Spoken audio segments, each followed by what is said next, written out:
వెళ్తాం, తెలుగుదేశంకి వెళ్తాం.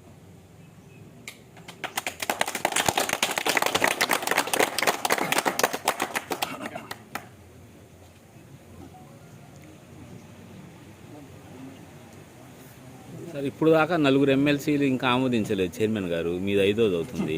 అవన్నీ ఆమోదించకపోతే మీరు ఎమ్మెల్సీగానే ఉండి టీడీపీలోకి వెళ్తారా, ఆమోదించిన తర్వాత వెళ్తారా? సార్ మోరల్గా వైసీపీ ఇచ్చినటువంటి ఎమ్మెల్సీని నేను వాలంటీరీగా రాజీనామా చేశాను. అది ఆమోదించాల్సినటువంటి బాధ్యత చైర్మన్ గారి మీద ఉంది. నేను రాజీనామా చేసే ఇంకో పార్టీలోకి వెళ్తున్నాను తప్ప ఆ పదవి తీసుకొని వెళ్ళట్లేదు, ఆ పదవి నిలబెట్టుకోవడానికి కూడా వెళ్ళట్లేదు.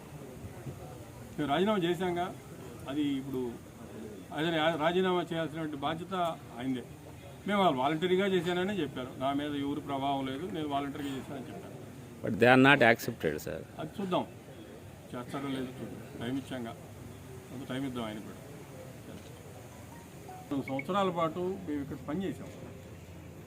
14 సంవత్సరాల పాటు పనిచేసి మేము అడిగింది ఏంది? గౌరవమేగా. అక్కడ ఏమీ పని చేయకుండా మమ్మల్ని తీసుకెళ్ళి కొండ మీద కూర్చోబెట్టమని మేము అడుగుతున్నాం. మేము అన్కండిషనల్గానే చేరుతున్నాం, అన్కండిషనల్గా చేరుతాం.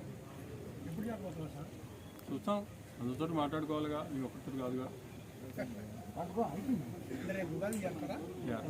చూస్తా, అందరితో మాట్లాడిన తర్వాత కార్యకర్తలందరూ మీటింగ్ వేసుకున్నారు.